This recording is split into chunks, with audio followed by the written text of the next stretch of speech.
mambo watoto wetu wako likizo kule kwa kijiji, unataka kupatia mtoto wako bodaboda aendeshe. Juzi I was driving along the highways, naona mmoja mtoto ako na pikipiki na ako na warembo watatu wamebeba nyuma, iko na watu 4 wameenda wakipiga gumzo. Wazazi, tafadhali, watoto wako na nyinyi nyumbani, msiwapatie pikipiki, wana driver license. Na mtoto hapa anazungumuza, tafadhali tusikumbuke hata yule mtoto wako university yako na miaka 20, huyo bando is under your care.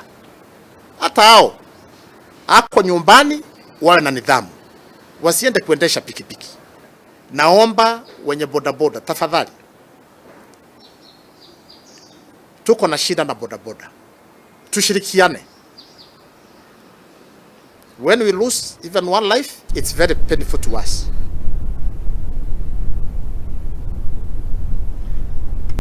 Tukiuma ripoti